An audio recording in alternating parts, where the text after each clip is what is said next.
Hoy es el domingo más cercano al 31 de octubre. ¿Y qué recordamos del 31 de octubre? El día de la Reforma. Amén, qué bonito, ¿no? Bueno, quiero hacer un pequeño paseo por la historia a modo de introducción. Efectivamente, el 31 de octubre, hace ya más de 500 años, fue en 1517, Martín Lutero puso en la Catedral de Wittenberg sus 95 tesis. Ahora, no puso solo las tesis, ya también puso una invitación a conversar, a debatir respecto de estas tesis que él estaba planteando. Bueno, en ese momento nosotros lo reconocemos como el Día de la Reforma. Pero también hay que reconocer que hubo personas antes de Lutero, de Calvino, que también influenciaron y le hicieron frente a lo que ellos consideraban a la luz de la Escritura, le hicieron frente a lo que parecía erróneo, a lo que parecía que era necesario cambiar para crecer espiritualmente. Hay un personaje que me llamó la atención que era Pedro Baldo, Pierre Baldo. Bueno, él era un predicador itinerante, estamos hablando del siglo XII. Lo de Lutero fue el siglo XVI, y él ya en el siglo XII andaba predicando de manera itinerante, andaba entregando el evangelio. Pero para la iglesia y el papado en realidad no les llamó mucho la atención porque lo consideraban un loco. Así que al principio no pasó mucho con él. Él llegó a tal punto que generó un movimiento que le llamaban igual como el apellido, como los valdenses. Los valdenses, efectivamente. Y bueno, como el movimiento creció, ya habían más de 60.000, 80.000 personas, llamó la atención y el Papa lo excomulgó.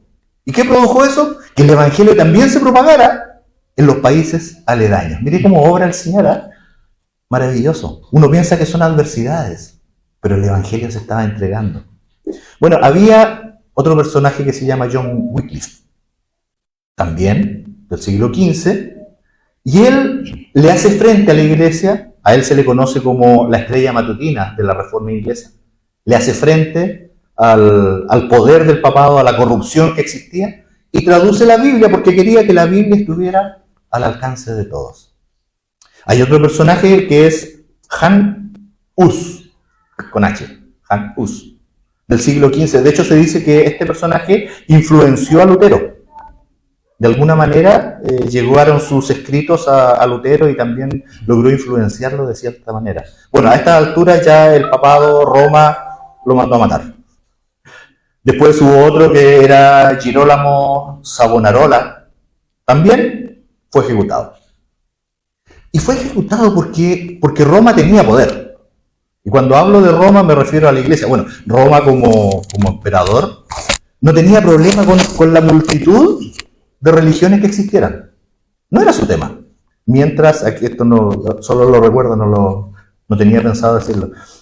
Mientras las personas reconocieran al emperador como el Curios, como el Señor, no importa. Si tú quieres adorar una piedra, si tú quieres adorar las nubes, decía el emperador, no me importa, siempre y cuando me trates como el Curios, como el Señor. Bueno, y ahí empezaron un poco los conflictos con la naciente iglesia cristiana, ¿no es cierto? Que decía, no, nosotros llamamos Señor al único Señor. Bueno, no quiero desviar la mirada, y efectivamente cuando hablo de Roma quiero hablar de la iglesia católica romana, que en ese entonces tenía demasiado poder. Y obtuvieron ese poder interpretando de una manera bien particular un pasaje de Mateo 16.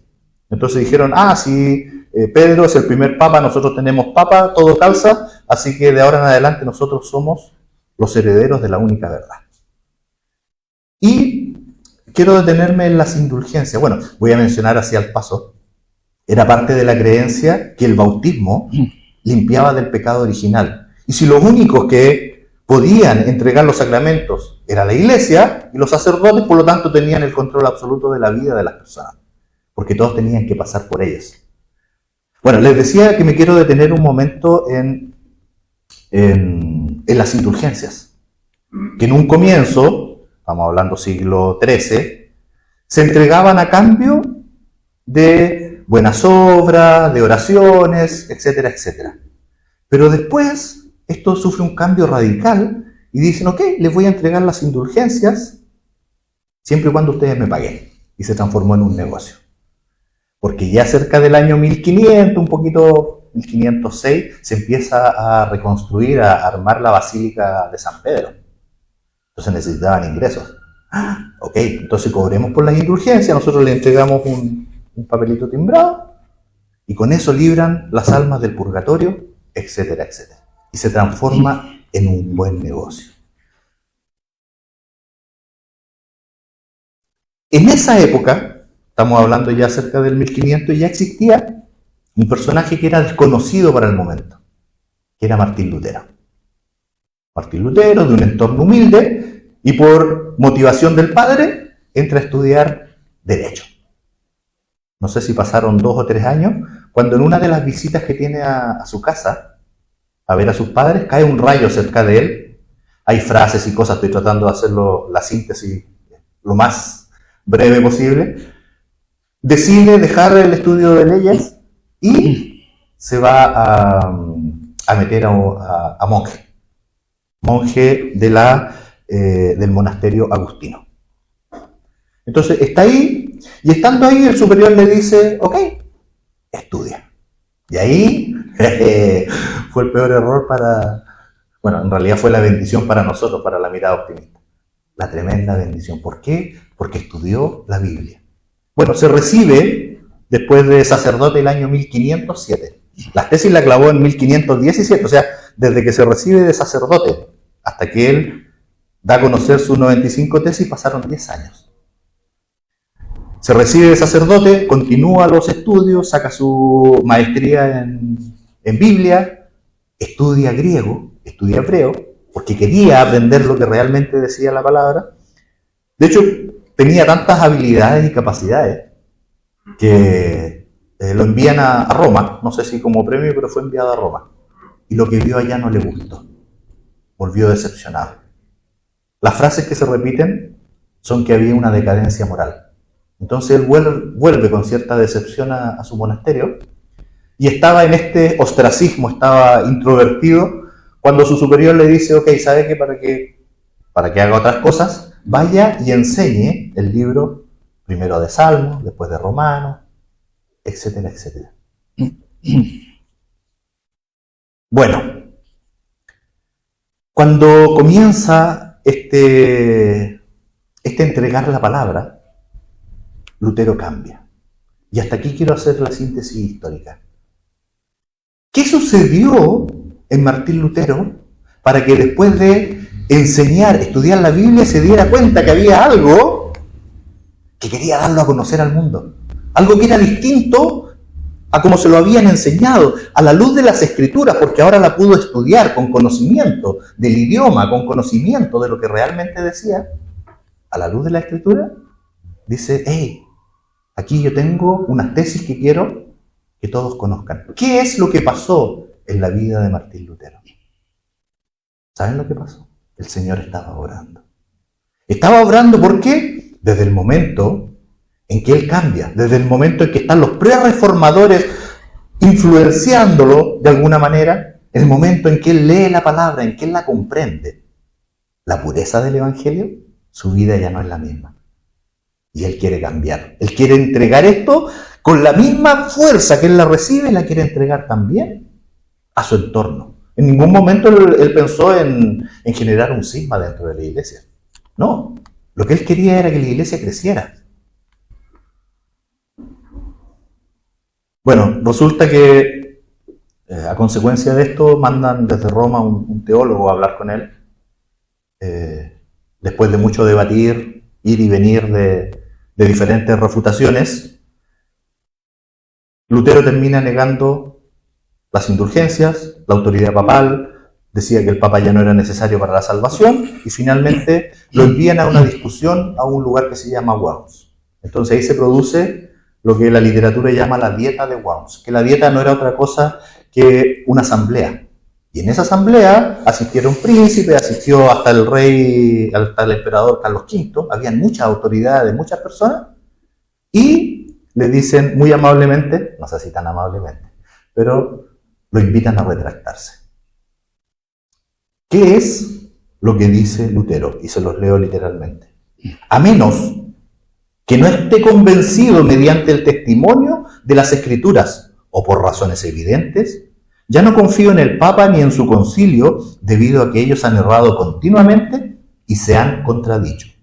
Me mantengo firme en las Escrituras, a las que he adoptado como mi guía.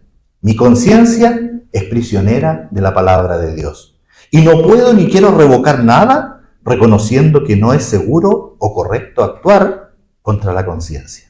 Que Dios me ayude. Amén. Y no se retractó. Bueno, lo excomulgaron. ¿Qué produjo esto? Que a la gente le prohibieron leer cualquier cosa de Martín Lutero. Le prohibieron incluso tener literatura de Martín Lutero. Lo que no saben, y con eso se da mucha más fuerza. Cuando se prohíbe es como que, dan ganas de tener a ver qué habrá dicho, por qué lo excomulgaron. Bueno, se siguió propagando por Europa. ¿Qué es lo que produjo el cambio en la vida de Martín Lutero? Fue conocer la palabra de Dios, leer la Biblia sabiendo que es Dios hablando, entender el Evangelio, y llega ya al punto donde no hay retorno cuando lee estos 2 versículos que hemos usado de base para la prédica del día de hoy. Porque no me avergüenzo del Evangelio, porque es poder de Dios para salvación a todo aquel que cree, al judío primeramente y también al griego. Porque en el Evangelio la justicia de Dios se revela por fe y para fe, como está escrito, mas el justo por la fe vivirá. Padre Celestial, gracias por el testimonio que hemos recibido, gracias por tu palabra. Ahora te pedimos que tú abras nuestro entendimiento, que esa comprensión que le dio el Santo Espíritu a Pablo para escribirla, que le dio a Lutero, Señor, para comprender este Evangelio, también reside en nosotros. Prepáranos, Señor, y sé tú el que hable. Pese, Señor, a todas nuestras faltas, úsanos como herramienta en tus manos. En el nombre de Jesús. Amén. Comprender el Evangelio para llegar a decir, no me avergüenzo, es la base. Tener claridad, que no hay un motivo, no hay una razón, no hay una circunstancia que a nosotros nos diga, a mí me produce vergüenza entregar el Evangelio. Eso no existe. Cuando alguien comprende realmente el motivo. Pero sin embargo, es muy común que nos avergoncemos del Evangelio. ¿O no han visto por ahí el que, no, mi imagen, tengo que mantener mi imagen? ¿Cómo voy a salir yo a recibir al Señor y después voy a andar por las calles con la guitarra, predicando? No, imagínense yo.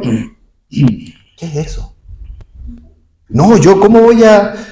que los demás sepan que yo voy a seguir a Cristo? No, qué terrible, voy a tener que dejar de hacer las cosas que me gustan. Me avergüenzo del Evangelio. Nos avergonzamos de defender la fe y preferimos guardar silencio por vivir en paz. ¿Qué es eso, vivir en paz? No, es que en realidad no quiero ser disruptivo en este momento, así que prefiero no discutir ni defender la fe. Eso te da vergüenza el Evangelio. No conocer el Evangelio, hermanos, no conocer lo que Dios ha hecho por nosotros, la obra de Cristo en nosotros, eso nos lleva realmente a tener vergüenza. Pero cuando la conocemos, ahí ya no podemos tener vergüenza. Miremos el ejemplo de Pablo. Pablo en Atenas se enfrentó a la burla de los filósofos. No tuvo vergüenza. Pablo en Corinto lo trataron de ridiculizar por estar predicando el Evangelio. No tuvo vergüenza. En Filipo lo enviaron a la cárcel por defender el Evangelio. No tuvo problema con eso. De hecho, en las diferentes circunstancias en ningún momento lo logran silenciar. Por el contrario, se siente orgulloso de entregar el Evangelio. Miren, aquí hay una figura semántica en la Escritura cuando dice no me avergüenzo. ¿Se han dado cuenta que cuando alguien dice no me causa gracia tu comentario? ¿Qué está diciendo? En realidad, no me gustó tu comentario. Una cosa es que no me cause gracia, pero lo que se quiere decir es que no me gustó. Pablo está diciendo no me avergüenzo del Evangelio, pero implícitamente está diciendo, lo que repite a lo largo de todas sus cartas, es que me siento orgulloso, me glorío en el Evangelio del Señor. Dios quiere que eso suceda con nosotros. Yo no puedo establecer qué es lo que estaba pensando Pablo, porque a lo largo de las diferentes cartas y circunstancias, en algún momento tuvo que defenderse de acusaciones. A lo mejor por eso estaba diciendo no me avergüenzo. O a lo mejor estaba pensando en las palabras de Jesús, cuando en el Evangelio dice, el que se avergüenza de mí y de mis palabras, y después continúa, el Hijo del Hombre se avergonzará también de él. O a lo mejor podría haber otra situación en su mente. Yo no puedo especular al respecto. Lo que sí puedo decir claramente es que en estos dos versículos, el 16 y el 17, repite 3 veces el por qué. Porque no me avergüenzo del Evangelio, porque es poder, porque está utilizando el por qué para entregar las razones de entregar el Evangelio. Porque es poder de Dios para salvación a todo aquel que cree. Es poder de Dios. No dice contiene poder, no dice ofrece poder, dice es poder de Dios para salvación. Entonces cuando nosotros compartimos el Evangelio, compartimos esto. No solo palabras, no es un texto memorizado, no son vanas repeticiones. Es poder de Dios para salvación. Amén. Y es de Dios, no es nuestro. Por lo tanto, dejemos la vanagloria de tratar de buscar la manera, porque nosotros no tenemos nada que entregar. Isaías lo dijo. Todas nuestras justicias son como trapo de inmundicia. Entonces, hablar del Evangelio es hablar de la obra de Dios. La palabra poder es maravillosa porque es poderosa. Viene del griego dinamis, de donde proviene dinamita y también proviene dinámico. Por lo tanto, el poder de Dios es como dinamita, pero no en el sentido de desorden ni de destrucción, sino que de poder. ¿Por qué? Porque ese poder, que es distinto de la imagen destructiva, se transforma en dinámico, porque a nosotros nos transforma de muerte en vida. Es poderoso. Aún estando nosotros muertos en pecados, nos dio vida juntamente con Cristo. Ese es el poder de Dios. ¿Se entiende? Es poder pasar de muerte a vida. El caso más cercano que conozco es el de mi padre. Mi papá siendo un joven adulto. Yo debo haberme recién despegado del piso, mis primeros pasos. Él era un adulto joven, ateo. Y buscando argumentos para poder rebatir al cristianismo, leyó la Biblia. No sé en qué capítulo, no sé en qué parte, pero se convirtió. ¿Por qué? Porque el Evangelio es poder de Dios para salvación. ¿Amén? Amén. Cuando alguien menciona esto a quien no cree, dice la palabra que eso es locura. Porque la palabra de la cruz es locura a los que se pierden. Pero a los que se salvan, esto es, a nosotros, es poder de Dios. Qué hermoso. ¿Es poder de Dios para qué? Para salvación. ¿Y para salvación de qué? ¿De qué me quiere salvar el Señor? ¿Se lo han preguntado? Y quiero que lo pensemos realmente. Y les voy a hacer una pregunta para hacer una introspección. Cuando nosotros decimos que estamos buscando a Cristo, no, yo estoy buscando al Señor. ¿Qué estamos buscando? ¿Qué estás buscando realmente cuando te acercas al Señor? ¿Quieres la solución de los problemas económicos?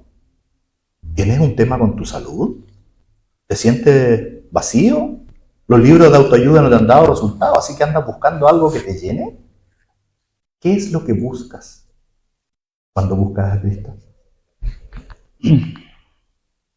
Miren, en el Antiguo Testamento, cuando hablaban de la salvación, generalmente estaba asociado a una liberación física, algo tangible. ¿Y qué decía el pueblo judío? Ah, Señor, líbranos porque el enemigo viene y nos quiere matar.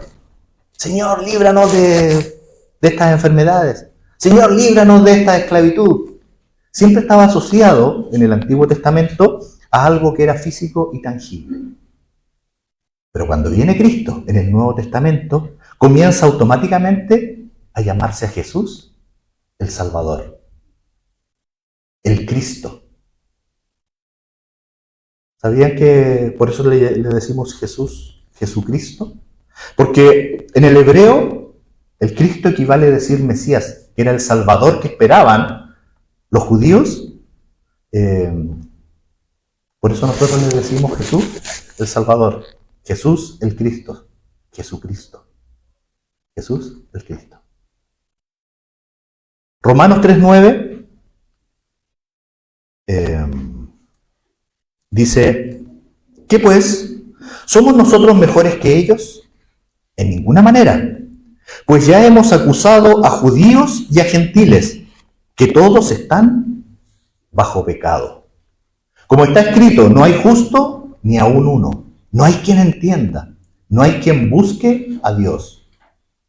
Hermano, estamos todos, sin excepción. Nadie se crea mejor que otro. Estamos todos bajo ese dominio del pecado. Cuando habla de judíos y gentiles, hay una imagen que se llama gramaticalmente paralelismo. Cuando ustedes leen el Antiguo Testamento se presenta mucho el bueno y el malo, el judío y el gentil. Lo que está haciendo es incluir dentro de este paralelismo a toda la humanidad. Ese era el concepto de humanidad completa. Entonces cuando hablaban de judíos y gentiles, era universal, era para todos. Estamos todos bajo el dominio del pecado. Por lo tanto, estamos todos igualmente necesitados del Evangelio. A ver, todos estamos bajo el pecado, por lo tanto, todos necesitamos la redención, la justicia de Dios, no nuestra propia justicia. Se lo leía recién el pasaje de Isaías. Porque mi justicia es como trapo de inmundicia. Entonces, ¿quién va a abogar por mí? Solo Cristo. Porque mi justicia no sirve. Es penoso, pero muchas personas creen el día de hoy que no necesitan a Dios, que no necesitan la obra redentora de Cristo. Y te dicen, pero mírame, si estoy bien, ayudo a los necesitados, gano harto dinero, tengo un buen pasar, mi familia está feliz. ¿Por qué voy a buscar a Cristo? Por eso la pregunta, ¿qué haces cuando buscas a Cristo? ¿Por qué lo buscas? ¿Porque acaso eso es el sentido de la vida? ¿El tener y acumular riquezas? Creen que no necesitan la salvación. Pero lo que están haciendo es medirse con una propia vara moral. Y nuestra vara moral no es la moral de Dios. Todos estamos bajo pecado. No hay justo ni aún uno. No hay quien busque a Dios.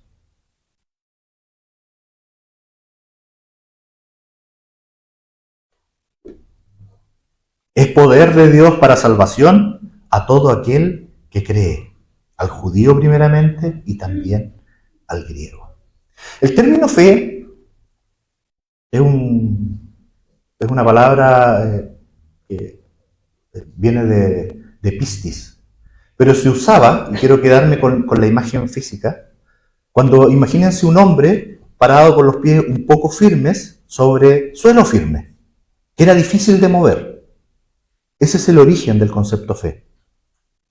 Muy por el contrario, hay otros pasajes, por ejemplo, lo podemos revisar en Salmos. Cuando dicen, mis pies están sobre el lodo cenagoso, lo que está diciendo es que es movible, que es fácil de botar, de sacar de ese lugar. Por lo tanto, lo que quiero decir es que no es nuestra fe la que nos salva, ni es la capacidad del hombre, sino que es la fidelidad de Dios. En Dios tenemos nuestra roca. Ahí está nuestra fortaleza, donde estamos firmes. Por lo tanto, es la fidelidad de Dios la que da la esperanza. Es la fidelidad de Dios a través de sus promesas. Es el carácter de Dios el que a nosotros nos da la seguridad que nos está prometiendo el Evangelio. Hermano, cuando decimos el judío y el griego, esto es un carácter universal. No hay un Dios ni un Salvador diferente para el rico y para el pobre, para el alto, para el bajo, para el hombre, para la mujer, para el judío, para el griego, para el peruano o para el chileno. Hay un solo Salvador, y es Jesucristo. Pero ese Salvador, continúa la palabra de Dios diciendo, dice que el Evangelio es porque es poder de Dios para salvación. ¿A quién? A todo aquel que cree. Hay versiones que transforman ese versículo y le ponen crea como a futuro. Y esto ya es una opinión bastante personal, yo la descarto. Porque no quiero llegar el día de mañana a presentarme frente al tribunal de Cristo y decirle, Señor, es que yo tenía pensado creer mañana, pero justo me llamaste ayer. No, es para el que cree, tiempo presente, hoy. Para todo aquel que en él cree. Calvino decía, abro comillas, al mostrar un solo camino de salvación, echa fuera toda otra confianza. Y a quienes rechazan esta única salvación, se condenan por el Evangelio. Voy a intentar decirlo de otra manera. Cristo vino a salvar lo que se había perdido. Pero quienes rechazan esta hermosa obra de salvación, quienes rechacen la obra de Cristo, van a tener que hacer frente a la ira de Dios. Y Dios es un juez justo. Y vamos a tener que recibir el castigo que corresponde a nuestra falta.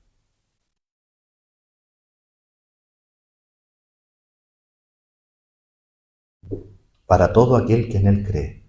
Miren, Pablo, antes de ser Pablo era Saulo de Tarso, perseguía a la iglesia.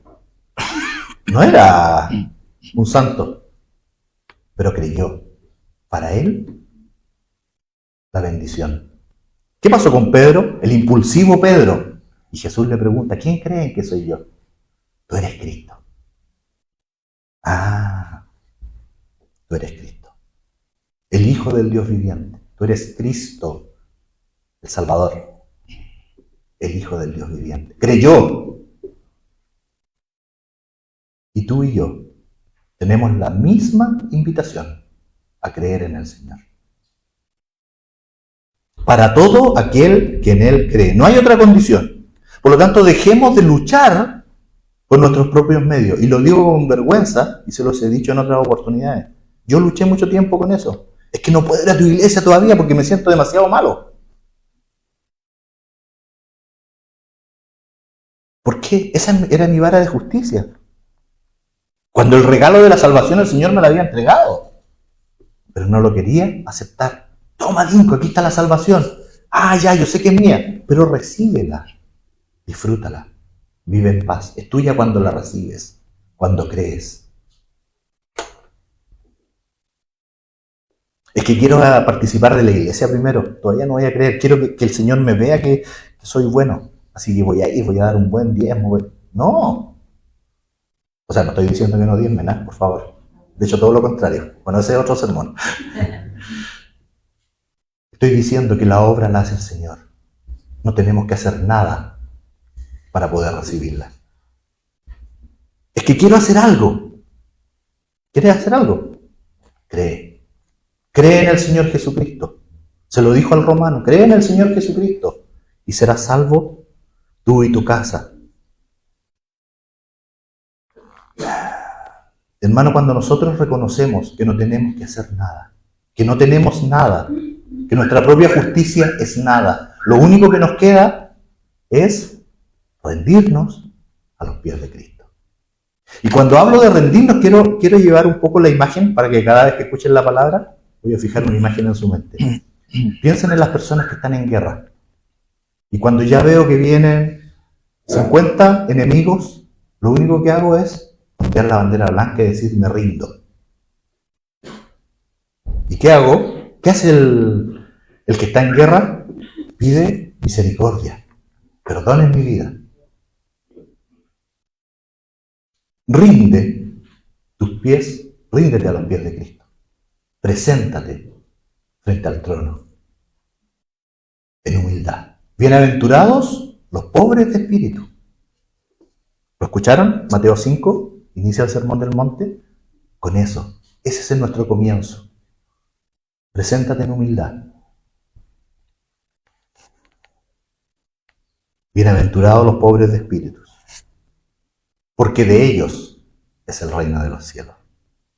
La imagen, y aquí no me quiero quedar con la idea del combatiente. La imagen cuando uno se rinde a los pies del Señor, es que el Señor fue a preparar morada. Tiene un palacio para nosotros. Está preparando el banquete. Pero nosotros seguimos insistiendo. Señor, es que no quiero seguir comiendo pan, quiero torta. ¿Por qué eso? Como el pueblo de Israel, Señor, queremos maná, y le tenía la tierra prometida ahí. Y seguían porfiando.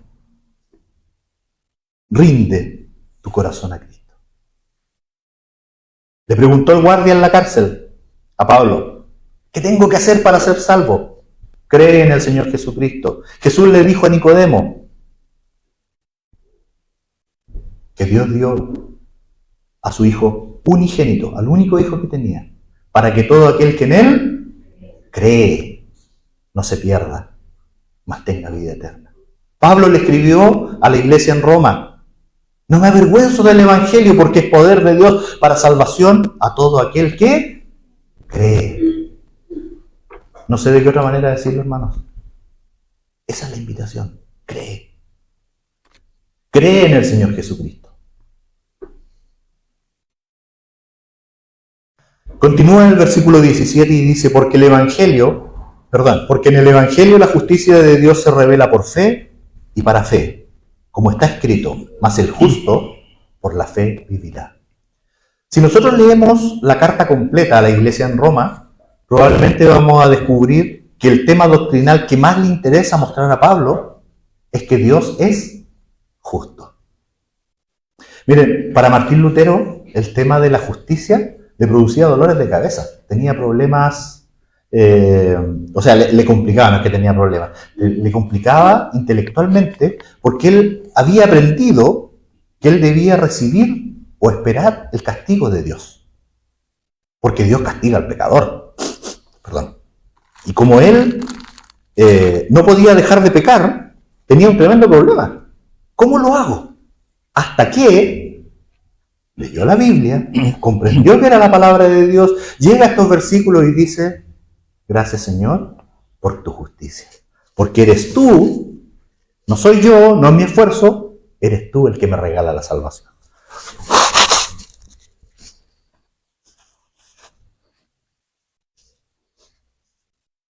Porque en el Evangelio, dice el versículo 17, la justicia de Dios se revela, se da a conocer. No es algo que los hombres saben naturalmente, es lo que Dios nos ha dado a conocer. No es algo que